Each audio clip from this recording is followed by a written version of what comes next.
अस्सलाम वालेकुम एवरीवन, आप देख रहे हैं गीक्स पिक्सीज विद असाहिल। अच्छा, आज जिस टॉपिक को हम एक्सप्लेन करने जा रहे हैं वो है basic structure of C plus plus program. बहुत सारे स्टूडेंट ऐसे होते हैं जो कि सी प्लस प्लस का नाम सुनते ही डर जाते हैं, लेकिन इंशाल्लाह मैं आप लोगों को ऐसे अंदाज से समझाऊंगा कि आप लोग खुद कहेंगे कि ये C plus plus programming language जो है ये सबसे इजीएस्ट प्रोग्रामिंग लैंग्वेज है।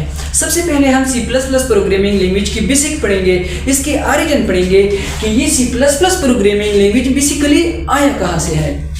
तो चलते हैं। 1967 में एक टेक्निकल एक्सपर्ट आया मार्टिन रिचर्ड। उन्होंने एक प्रोग्रामिंग लैंग्वेज को डेवलप किया जिसको उन्होंने नाम दिया BCPL programming language, means basic combined programming language. उसके बाद 1969 में एक और टेक्निकल एक्सपर्ट आया केन थॉमसन। उन्होंने एक और प्रोग्रामिंग लैंग्वेज को डेवलप किया जिसको उन्होंने नाम दिया B प्रोग्रामिंग लैंग्वेज। अच्छा, आप लोगों के ज़हन में ये सवाल आया होगा कि जब पहले से BCPL प्रोग्रामिंग लैंग्वेज मौजूद था तो फिर B प्रोग्रामिंग लैंग्वेज की क्या ज़रूरत थी जो कि केन थॉमसन ने डेवलप की। एक्चुअली ये B प्रोग्रामिंग लैंग्वेज जो था ये BCPL प्रोग्रामिंग लैंग्वेज के मुकाबले में ज़्यादा अपडेटेड था। मीन्स जितनी फीचर BCPL प्रोग्रामिंग लैंग्वेज के अंदर मौजूद थी वो फीचर्स भी B प्रोग्रामिंग लैंग्वेज के अंदर मौजूद थी, और कुछ नए फीचर केन थॉमसन ने इस प्रोग्रामिंग लैंग्वेज के अंदर डाल दिए जिसको उन्होंने नाम दिया B प्रोग्रामिंग लैंग्वेज। अच्छा, 1972 में एक और टेक्निकल एक्सपर्ट आया जिसका नाम था डेनिस रिचे। उन्होंने एक और प्रोग्रामिंग लैंग्वेज को डेवलप किया जिसको उन्होंने नाम दिया C प्रोग्रामिंग लैंग्वेज। एक्चुअली ये C प्रोग्रामिंग लैंग्वेज जो था ये इन दोनों प्रोग्रामिंग लैंग्वेज के मुकाबले में ज़्यादा अपडेटेड था। मीन जितनी फीचर इन दोनों प्रोग्रामिंग लैंग्वेज के अंदर मौजूद थी वो फीचर भी C प्रोग्रामिंग लैंग्वेज के अंदर मौजूद थी, और कुछ नई फीचर भी डेनिस रिचे ने इस प्रोग्रामिंग लैंग्वेज के अंदर डाल दिए जिसको उन्होंने क्या नाम दिया C प्रोग्रामिंग लैंग्वेज।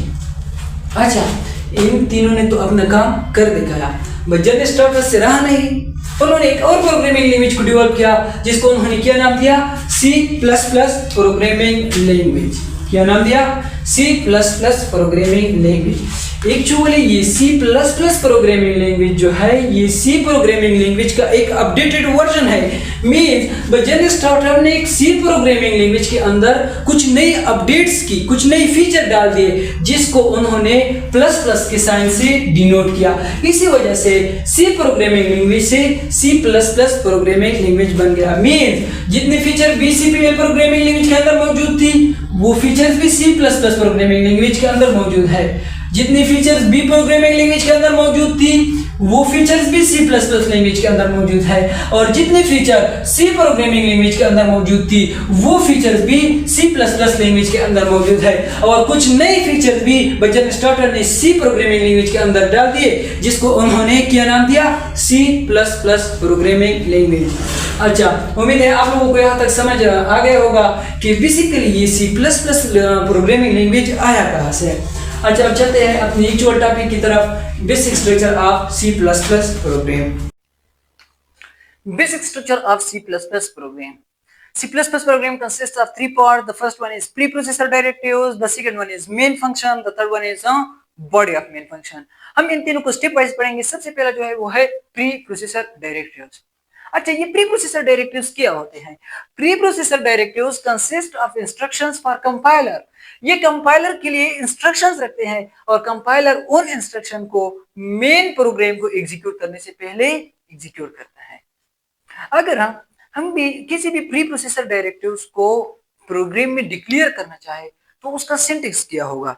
तो pre processor directives always start with hash number sign, always start with hash number sign. Second, keyword क्या लगाना होगा? कीवर्ड तो हम यहाँ इंक्लूड इस्तेमाल करते हैं या डिफाइन लगाते हैं, आपने जो भी लगा लिया, लेकिन यूजुअली हम इंक्लूड इस्तेमाल करते हैं।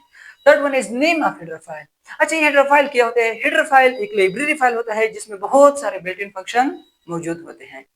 बिल्ट इन फंक्शन वो फंक्शन होते हैं जो पहले से बने होते हैं। अब आप लोगों के ज़हन में ये सवाल आया होगा कि हेडर फाइल तो बहुत सारे हेडर फाइल है, यहाँ पर हम कौन सा वाला हेडर फाइल यूज करेंगे? ये डिपेंड करता है आपकी नीड पर। अगर प्रोग्राम में आपको ऐसी फंक्शन की जरूरत पड़ जाए, फॉर एग्जांपल आपको सी आउट या सी इन फंक्शन की जरूरत पड़ गई, तो आपको यहाँ पर वो हेडर फाइल लगाना पड़ेगा जिसमें cin फंक्शन मौजूद हो। आप ये देखेंगे कि ये cin फंक्शन जो है ये किस हेडर फाइल में मौजूद है। अगर ये cin function iostream header file में मौजूद है तो आपको यहाँ पर आईओस्ट्रीम हेडर फाइल लगाना पड़ेगा। अगर ये cin function myth header file में मौजूद है तो आपको यहाँ पर मिथ हेडर फाइल लगाना पड़ेगा। अगर ये cin function string header file में मौजूद है तो आपको यहाँ पर स्ट्रिंग हेडर फाइल लगाना होगा। यही तो वो इंस्ट्रक्शंस है जो प्री प्रोसेसर डायरेक्टिव्स कंपाइलर को देते हैं। अगर ये cin फंक्शन जो कि आईओस्ट्रीम हेडर फाइल में मौजूद है, अगर हम इसकी जगह मिथ हेडर फाइल यूज करें या स्ट्रिंग हेडर फाइल यूज करें तो कंपाइलर इस बिल्ट इन फंक्शन को एक्सेस नहीं कर सकेगा और आपका प्रोग्राम एरर देगा। अच्छा, अब चलते हैं सेकंड पार्ट की तरफ। Basic structure of C++ program. C++ program consists of three parts. The first one is preprocessor directives. The second one is main function. The third one is a body of main function. अच्छा, second one is a main function. Main function always start. C++ program starts from main function. C++ का program जो है वो हमेशा main function से शुरू होता है। अच्छा, इसका सिंटैक्स क्या होगा? प्रीप्रोसेसर डायरेक्टिव्स के बाद हम मेन लगाएंगे, उसके बाद ब्रैकेट लगाएंगे, यहाँ पर वो स्टेटमेंट हम कॉपी करेंगे जो स्टेटमेंट हम स्क्रीन पर प्रिंट करना चाहते हैं। मींस यहाँ पर जितनी भी स्टेटमेंट होंगे वही स्टेटमेंट एग्जीक्यूट होंगे। The third one is body of main function. Body of main function mean जितनी भी स्टेटमेंट हो वो 3 हो या 4 हो या 5 हो, वही स्टेटमेंट जो हम स्क्रीन पर प्रिंट करना चाहते हैं उसको हम क्या कहेंगे? Body of main function. क्या कहेंगे? Body of main function. ये तो सिंपल सा स्ट्रक्चर। अच्छा, रही एक बात, ये स्टेटमेंट जो है ये always and with the semicolon. उम्मीद है आपको यहाँ तक समझ आ गया होगा। अब इसको समझते हैं एक क्रिटिकल एग्जांपल से। सो ये एक सिंपल सा एग्जांपल है कि write a C++ program whose output is this is C's first class.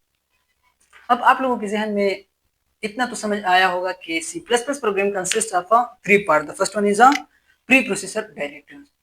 अब प्री प्रोसेसर डायरेक्टिव्स को हम डिक्लेयर करेंगे तो pre processor directives always start with hash number sign. Second keyword क्या लगाना होगा? इंक्लूड और डिफाइन, लेकिन हम इंक्लूड इस्तेमाल करते हैं। उसके बाद नेम ऑफ हेडर फाइल। यहाँ पर हम कौन सा वाला हेडर फाइल इस्तेमाल करेंगे? यहाँ पर हम आईओस्ट्रीम हेडर फाइल यूज करेंगे। क्यों? क्योंकि यहाँ पर सी आउट फंक्शन की जरूरत पड़ गई है और cout function iostream header file में मौजूद है। आईओस्ट्रीम हेडर फाइल में मौजूद है। Using namespace std. अब सेकेंड पार्ट जो है वो है मेन फंक्शन। तो प्री प्रोसेसर डायरेक्टिव्स के बाद हम क्या लगाएंगे? मेन लगाएंगे। उसके बाद ब्रैकेट को शुरू करेंगे। यहाँ पर वो स्टेटमेंट हम लिखेंगे, कॉपी करेंगे जो हम स्क्रीन पर प्रिंट करना चाहते हैं। Mean this is C's first class. यही वो स्टेटमेंट है जो हम स्क्रीन पर प्रिंट करना चाहते हैं। तो built in function cout, ये फंक्शन है जो आईओस्ट्रीम हेडर फाइल में मौजूद है। Cout this is C's first class. Return 0।